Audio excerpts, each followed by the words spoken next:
அப்படியே வலைய போட்டு இழுத்துட்டு வந்து வாசல்ல திருநீரை பூச வச்சு ருத்ராட்சம் தரிக்க வச்சு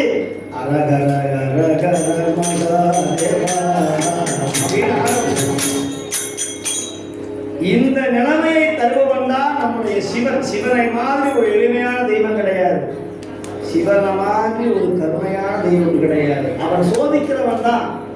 அந்த சோதனையை நீங்கள் பொறுத்து கொண்டால் உங்களை சாதனை புரிவர்களாக மாற்றக்கூடிய ஒரே தெய்வம். ஆமா, சுவாமி பார்த்தார், வந்து நிற்கிறார், மூர்த்தியே என்ன காரியம் பண்ற? இப்படி நேற்று அந்த நாயனாருடைய குரு பூஜை தான். நேற்று மதுரையில வாழ்ந்த ஒரு பெரியவர் அவர் சொன்னாரு, மனைவியுடைய மாங்கல்யத்தை விட்டு குங்குளிய போட்டார், குங்குளிய கலைய பெத்த பிள்ளையை அறுத்து சோறிட்டார் சிறுத்தொண்டர், மீன் பிடித்து மீனை விட்டார் அதிபத்த நாயனார், தன் வாழ்ந்த வீட்டையே எரித்து சோறாக்கி அடியவருக்கு சோறிட்டார் இளையான் குடி மாற. வருகின்ற 23ஆம் தேதி குரு பூஜை, சனிக்கிழமை. அந்த ஊர்ல குரு பூஜைனா என்னன்னு தெரியாம இருந்தது, கூட்டமே இல்லாம இருந்தது. 10 வருஷத்துக்கு முன்னாடி போய் தொடங்கி வச்சோம். இன்னைக்கு உலகங்களும் இருக்கிற அடியாக இளையான்குடிக்கு வந்து இன்னைக்கு ஜேஜேன்னு கூட்டம். ஒரு காலத்துல உத்தரகோச வகையில வரலாறு வந்துச்சு. இன்னைக்கு திருவாசகம் படிக்கிற இடம் இல்லை. கும்பாபிஷேகம் மண்டலம் வரைக்கும் திருவாசகம் பாடிக்கு சாமி தான். கும்பாபிஷேகம் உள்ள வராத போட்டு அடியாருக்குன்னு ஒரு மடம் இருக்கணுமா இல்லையா? கோயில் கட்டுறதை விட நமக்குன்னு ஒரு கோயில் இருக்கணும், நமக்குன்னு ஒரு மடம் இருக்கணும். நம்ம போகணும், நம்ம ஆடணும், நம்ம தூங்கணும். அதுதான் மார்க்கெட் கோட்டை சிவாலயம். எல்லாம் கட்டி சாவி இருந்தா அவன் 12 மணிக்கு தாண்டான இப்பதான் 30வது பதிகம் படிக்கிறோம். அதுக்குள்ள அதெல்லாம் முடியாது, கிளம்புங்கிறான் கோயில் ஆபீசர். சரி, அடியார் திருடவா போறாங்க, சிலையை எடுத்துதா போறாங்க. சரி, பாடலையான்னு எங்கேயாவது சொல்றாங்க, எந்த கோயிலையாவது சொல்றாங்க. இந்த நிலைமையெல்லாம் மாற வேண்டாமா? உத்தரகோச வங்கியில் ஒரு காலத்துல வவ்வால் தொங்கிட்டு கிடந்தது. இன்னைக்கு கும்பாபிஷேகம் முடிஞ்சா உள்ள விட மாட்டேங்கிறான். வேண்டாம், நீ அங்க பாடு. 50 குரூப் திருவாசகம் போடுறாங்க. ஒரு குரூப் அங்க பாடுது, ஒன்று அங்க பாடுது, ஒன்று அங்க பாடுது. இந்த அம்மா பாடுது இங்க 2 மணி நேரம், அங்க 2 மணி நேரம். அப்படியெல்லாம் நடக்குது. நீங்க எல்லாரையும் ஒருங்கிணைக்க வேண்டிய கடமை நம்முடைய அடியாருக்கு உண்டு. அதுதான் சொல்றார் எங்க மணிவாசகர். குருநாதர் பார்த்தாரா? பார்க்கிற வரைக்கும் ரொம்ப மிடுக்கா இருந்த மணிவாசகர் அடுத்த தூண்ல பாருங்க, அப்படியே கையெல்லாம் மார்போடு அணைத்து உருகி மெய்தான் உருகி சுவாமியை பார்த்து அப்படியே கதறி, சுவாமி உன்னுடைய பார்வை பட்டதனால நான் இப்படி ஆயிட்டேன்னு சொல்லக்கூடிய ஒரே தத்துவம் அந்த 2 தூண். பதவி வரும்போது சுவாமியை மறந்தவர் பரமன் அருள் பெற்ற போது அடிமையாகவே மாறினார். தன்னை மறந்தால் தன் நாமம் கேட்டார். அதனால அடியார்கள் எல்லாரும் சுவாமிய செய்வதொன்று அறியேன்னு சொல்றதை விட இனி அறியக்கூடிய ஒரே விஷயம் திருமுறையை பாடுதல், திருமுறையை ஓதணும். அதுதான் சுந்தரர் சொல்றாங்க. சொல்ற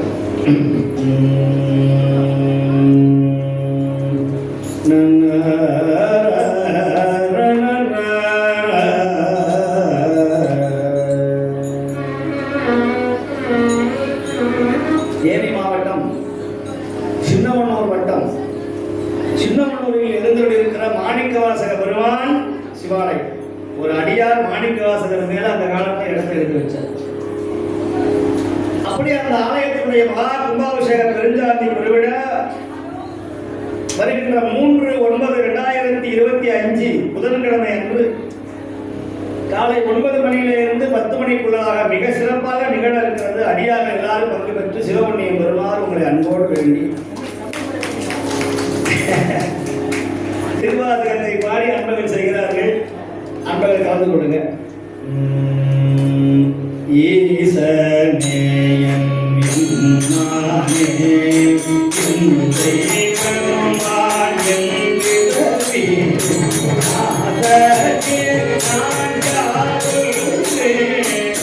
Allah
தன்மை பிறரால் அறியா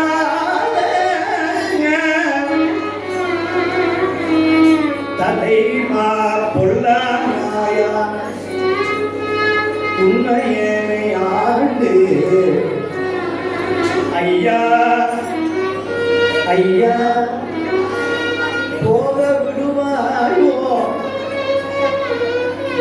போக விடுவாயோ போய்தான ஆகும் கண்டா மணியாடு அதை கண்டு பிரிவாடு கண்டா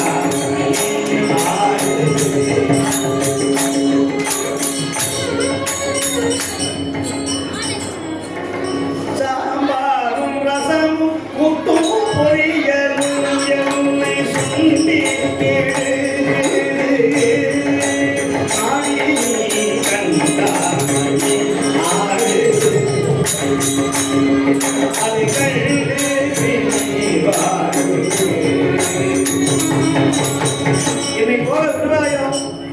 சத்தம் போய் நாங்க போறோம். மணியோதர் சொல்றார், என்னை போக விடுவாயோ தன்மை பிறரால் அறியாத தலைவா. தலைவன்னா யாரு? செத்து போறவங்க போய் தலைவா தலைவாங்கிற காசை வாங்கிக்கிட்டு தலைவா ஆள் கேட்கறான். கால் மேல ஏறலாம், தலை மேல ஏறலாம். நடப்பா நீ சொல்லி பிடிச்சவனா தலைவான்னு சொல்றீங்களா? பொண்ணா அருமே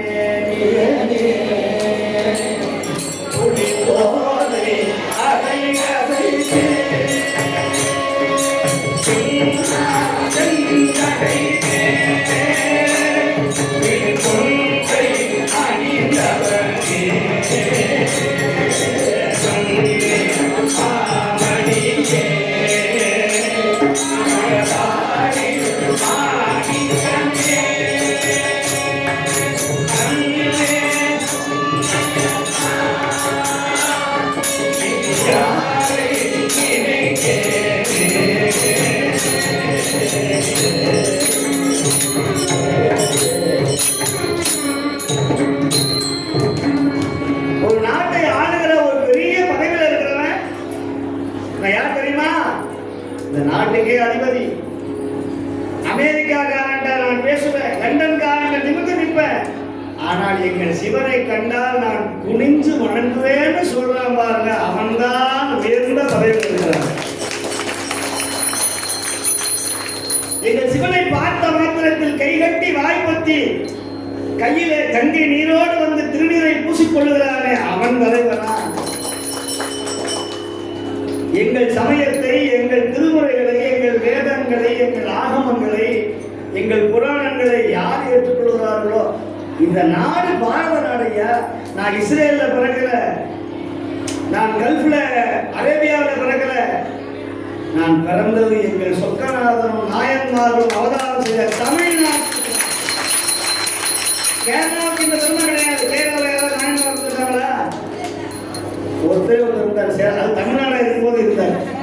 அது தமிழ்நாடு, நம்ம நாடு. இப்ப அவரையே சொல்லிட்டா அவர்தான் நபிகள் நாயகத்துடைய வாரிசுங்கிறான். எங்க அஞ்சை கிளம்புல பிரச்சனை, அது ஒரு பிரச்சனை, பெரிய பிரச்சனை. சரி, ஆந்திராவில் நம்ம நாயகம் ஒருத்தர் இருக்கிறார். யாரு? அது தமிழ்நாடு இருந்தது. எம்பெருமான் கண்ணப்ப நாயனார். கர்நாடகாவில் ஒருத்தர் இருந்தார், கோகர்நாத்தில் நேசநாயனார்.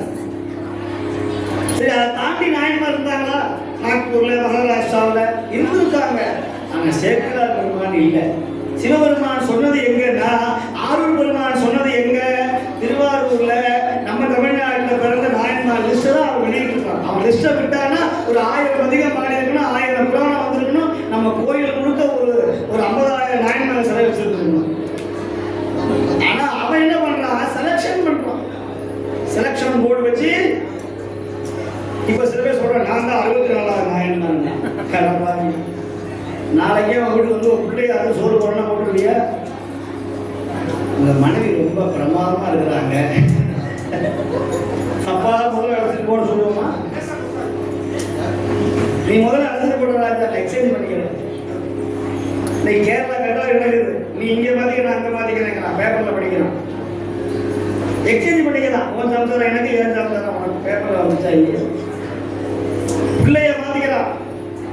ஆனா ஒரு சுவாமி போய் கேட்கிறார், இயற்பகை முனிவர்கிட்ட போய், உன் மனைவி எனக்கு குடும்பம் கேட்கிறார், எங்கேயாவது முடியுமா?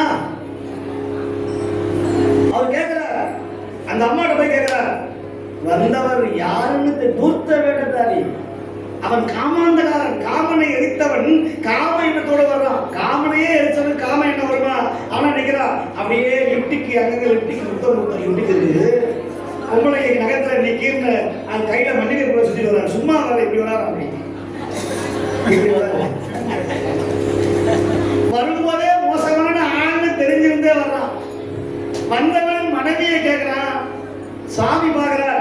இல்லையே என்னாவது சொன்னவர் ஏற்பகையா. அவர் வாயிலிருந்து கண்ணனை விட ஒரு படி மேலவர் ஏற்பகையா. மனைவியை தானமா கொடுத்துட்டு சொந்தக்காரனா நிக்கிறான். இந்த தப்பு பண்றீங்களா ஏற்பதை இது நியாயமாடா? மனைவி யாரா தருவாங்களா? யாரோ ஒரு சாமியா இருக்கு உன்னை இப்பவே வெட்டுற, அந்த வந்தவனையும் வெட்டுற உன்னையும் வெட்டுறாங்களா? வந்த அத்தனை பேரை வெட்டி விழுத்துகிறார் ஏற்பதை. மூன்று இப்போ மனைவியை ஒப்படைச்சிட்டு காதல் மனைவியா நம்ம வேண்டாத உங்களை அப்பா நீயோட தொலை வச்சது நீ வச்சு வார்த்தா அப்படின்னு இன்னைக்கு கள்ளக்காரலுக்காக பெத்த பிள்ளைய கொள்றாங்களா இல்லையா? கேவலம் உடம்பு சுகத்துக்காக. ஆனா அன்னைக்கு கொள்கைக்காக சைவத்திற்காக தன் பிள்ளையை கூட இழந்தவர்கள், தன் மனைவியை இழந்தவர்கள் நாயன்மார்கள். புராணங்களிலேயே ரொம்ப கடினமான புராணம் இந்த புராணம். எந்த புராணம்? ஏற்பரையான புராணம், மற்றொன்று சிறுத்தொண்டர் புராணம். இந்த ரெண்டு புராணமும் பிரச்சனையான புராணம், நம்பவே முடியாது. 16 வயசுல ஒரு பெண்ணோட போறார் நீலகண்டத்துக்குரியவனா. இன்பத்துறையில் இளையரானார்.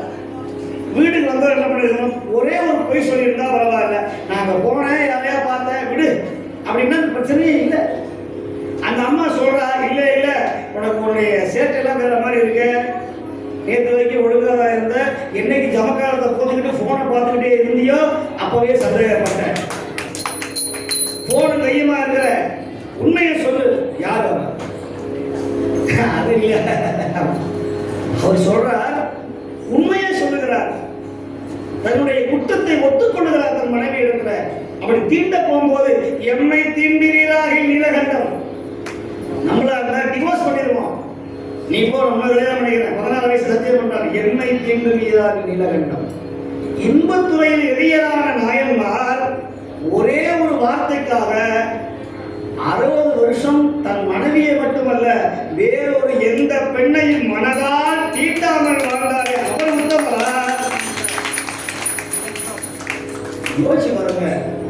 புராணத்துல ரொம்ப கடினம். அதனால்தான் எங்க பிள்ளைகள்லாம் நாயன்மாருடைய வேடத்தை அணிந்து கொண்டு இன்னைக்கு தெரு வீதியில 63 வீதி விழாவாக இந்த சித்தர் போகக்கூடிய பெரிய இடத்துல நம்முடைய பிள்ளைகள் யாரோ ஒரு பிள்ளை நம்ம ஆண்டிமார் இருக்கு, பழனி ஆண்டவர் இருக்கு, இல்லப்பா அது பழனி ஆண்டவர் இல்லை, அது நாமக்கரசர், அது எரிவத்த நாயனார், குங்குளிய கலைய நாயனார். இந்த குழந்தை யாரு? ராஜாவா இருக்கு, அதுதான் எங்கள் சுந்தரர், அதுதான் எங்கள் சேரவன நாயனார், அதுதான் எங்கள் புகழ்ச்சோர நாயனார். அந்த அம்மா யாரோ தெரியல, ஒரு காவி புடவை, அதுதான் எங்க காரைக்கால் அம்மையார், சுலகவதியார், விஜய் மாணியார். இப்படியெல்லாம் எங்கள் உலகத்திற்கு அந்த பிள்ளைக்கு அந்த வேஷம் போட்டா அவன் வளர்ந்து சாராய கடைக்கு போனா கூட சேச்சா எங்க அப்பா அன்னைக்கே திருநாவுக்கரசர் வேஷம் போட்டாரு, நான் போய் சாராய குடிக்கலாமான்னு அவன் மனசுல ஒரு கேள்வி கேட்குமா இல்லையா? அந்த பிள்ளை தவறான வழிக்கு போனா நான் காரைக்கால் அம்மையார் வேஷம் போட்டுக்கிறேன், நான் எப்படி இந்த கெட்ட பழக்கத்தை செய்வேன்னு அந்த பிள்ளையுடைய மனசாட்சி ஒரு இடத்துல தட்டும். அதனாலதான் சொல்றோம், உங்க பிள்ளைங்க நிம்மதியோட வாழணும்னா கோயிலுக்கு அழைச்சிட்டு வாங்க, பெரிய புராணத்தை படிக்க வையுங்கள், திருநீரை பூச வைங்க, நல்ல அடியாரோட 2 மணி நேரம் தியேட்டர்ல போய் பணம் கொடுத்து 3 மணி நேரம் உட்கார்ந்து இருக்கிறீங்களே, இந்த மாதிரி சைவ மாநாட்டில் போய் உட்கார்ந்துருங்க, சொல்ற விஷயத்தை கேளுங்க. இன்னைக்கு மற்றவங்க மாதிரி நான் கிடையாது. நான் விளக்கம் சொல்லி பதிகம் பாடி 4 மணி நேரம் ஆடாம அசையாம பசியோட இருந்தாலும் தன்னை மறந்து உட்காரக்கூடிய ஒரே சபை நம்முடைய சபை தான். முடியாது. அதனால அன்பர்கள்லாம் யார் வந்தாலும் சாமி நீங்க வாங்குறாங்க, யார் பேர் வந்தாலும் உனக்கு எனக்கு தான் சுத்தம். இது எதுக்கு சொல்லுறாங்க அப்படின்னா, ஒரு நல்ல எண்ணத்தோட, நல்ல பரந்த மனத்தோட, ஆணவம் இல்லாத அன்போட யார் இருந்தாலும் அந்த இடம் அந்த சைவம் தழைக்கும். எடுத்து கொடுத்த கையை போய் சொல்றல யாரோட கையில ஆரம்பிச்சு வச்சு இப்படி விலகாம போச்சுமா. நம்ம எங்க துவங்கினாலும் இன்னைக்கு தாரமங்கலத்துல சேலத்துல சைவமே என்னன்னு கிடையாது. அந்த ஊர்ல நாயன்மார்கள் ஒட்டடை பிடிச்சி அழுக்கு பிடிச்சி கிடந்தாங்க. வந்தவன் என்ன பார்த்தா என் ராசி எங்க இருக்கு, என் நட்சத்திரம் எங்க இருக்கு பார்த்தா வந்தவன் நாயன்மார் இருக்கும் இல்ல கேட்டை அனுஷம் கிருத்திகை ரோகிணி என் முடியும். அவங்கெல்லாம் யாரு ஒருவேளை அச்சரம் பண்ணணுமோ. ஆனா அப்படி சொன்னவன் சரியா 6 மாதத்துல முத்ராசத்தை போட்டு தில்லை வாழ்ந்த மணியா மணியே நீல கண்ணத்து புயமனா கடியே தில்லையே கடியே திலையாக குடிகார நடியா மணியே நீமா விகமன்னமே ஒரு கடியே நீ கொடுத்துயா கிரணிந்த கடியே அன்னி மெல்லைய கரமதீரி கடியே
உட்கார வச்சுக்கிட்டு அன்பராகாரே வம்பராகாரேன்னு சொல்ல வைக்கிறீங்களே நியாயமா? நீங்க ஒரு நாள் ஒரு 5 நிமிஷம் பொறுமையா இருந்தாலும் ஒன்றும் ஆக போகணும் கிடையாது. நீங்களாம் நல்ல கதைக்கு நீங்க ஜாதகம் பாடணும்னா போய் நிக்கிறீங்க. ரேஷன் கடையில ஒரு கரும்பு வாங்குறதுக்கு 2 நாளா நின்னீங்களே, ஞாபகம் இருக்கா உங்களுக்கு? அதுல ஒரு அம்மா வேற கல்லை வச்சுட்டு வருது. நான் தாண்டி அது கல்லை வச்சுட்டு சாமி ஒரு அம்மா இவ எதுக்கு என்ன எடுத்த உன்னையுமே நான் எடுத்த கண்ணன் எடுத்தேன். நான் தான் எதுக்கு ஒருத்தர் இங்க கரும்பு வாங்குறது சண்டை. ரேஷன் கடையில வண்டு புழுவா இருக்கிற 2 ஒரு படி உளுந்து வாங்குறதுக்கு 2 பேரும் முடிய பிடிச்சிக்கிட்டு ஆட்டி நிற்குதுங்க. ஐயோ கடவுளே, ஒரு தாலுகா ஆஃபீஸில் போய் கையெழுத்து வாங்கணும்னா எத்தனை தடவை அடைக்கிறீங்க? ஒரு டாக்டரை பார்க்கணும்னா உட்கார வைக்கிறான், அவங்கள நின்றுகிட்டே பேச வைக்கிறான். ஆனா நம்முடைய சுவாமி உங்களை எந்த இடத்துலையும் காக்க வைக்கவே மாட்டார். இந்த சுவாமியை நம்பினா நீங்க அவனுக்காக நேரத்தை ஒதுக்குனீங்கன்னா உங்களுக்காக அவன் டைம் ஸ்பெண்ட் பண்ணுவான். உங்க வீட்டுல வந்து உட்காருவான். நீங்க யாராவது இருக்கிறார்களா, எனக்கு யாருமே இல்லையே அப்படின்னு சொன்னா ஒரு நைஸா ஒரு குரல் வரும், மே ஹெல்ப் யூ, நான் உங்களுக்கு ஏதாவது உதவலாமா அப்படின்னு ஒரு வார்த்தை வரும்பாருங்க. அந்த வார்த்தை சொல்லுவன் யார் தெரியுமா? எங்க நாகை காரவணந்து பெருமானுடைய வார்த்தை. வாழ்க்கையில நடுங்கி பயந்து கடன் பிரச்சனை, சொந்த வீடு இல்லை, என் பிள்ளைக்கு வாழ்க்கை இல்லை அப்படின்னு பயப்படுறீங்களே, ஒரே ஒரு வார்த்தை ஆரூரா ஆரூரான்னு சொன்னீங்கன்னா அடுத்த நிமிஷம் அப்படியே பாயும் விடை மேல வந்து 2 பிறை அணிந்து கையில மான்மழுவை ஏந்தி புளித்தோல் அணிந்து முன்னாடி வந்து என்னை ஏண்டா கூட்ட, அங்க இருந்து பெட்ரோல் செலவை போட்டு நான் பெரியகுளம் வரைக்கும் திருவாரூர்ல இருந்து வர வேண்டும், என்னடா விஷயம், ஒன்றுல செலவு முதுகு வழியா இருக்கு, அதுக்காக என்ன கூப்பிட்ட? இல்ல நீதான் எனக்கு வேணும். சரி வந்த எனக்கு ஏதாவது கொடு சுவாமி, உனக்கு நான் என்ன செய்ய முடியும்? 1 லட்சம் ரூபாய்க்கு மாலை போட முடியுமா? நீ மண்டபோட மாலை போட்டிருக்கவன் உனக்கு சங்கரம் ஜபாவை தர முடியுமா? இல்லை, உனக்கு சுடுகாடு சாம்பல் தான். உனக்கு வேற ஏதாவது கிளாத் நல்ல பட்டு ஆடை இல்லைப்பா, நல்ல மொத்தமான கிளாத்து தான் வேணும். குளிர் மாநில யானை தோல் இருந்தால் கொண்டு கொடு. யானையை கொண்டா கம்பி எங்கணும். இல்லை, அதை விட நல்ல வெல்வெட்டாக இருக்கிற நல்ல புளி, நல்ல ஒரு 5 அடிக்கு இருக்கிற ஒரு புளித்தோலை அப்படியே உடிச்சு வாங்க கொடுத்தீங்கன்னா நல்லா இருக்கும். அம்மாரமாக இருக்கும். பக்கத்தில் ஒரு அம்மா அவரெல்லாம் கொடுக்கும். நல்ல பட்டு புடவை, பீதாம்பரம், அதெல்லாம் அவர் வச்சுருவாங்க. இந்த அம்பாள் இல்லை, சுவாமியும் அம்பாளாக இருக்கிறாரு. அப்படி அவனுக்கு ஏதாவது செய்ய முடியுமானா அவனுக்கு ஒன்னே ஒன்று செய்யலாம். சுவாமி வந்தா இதை செய்யுங்க.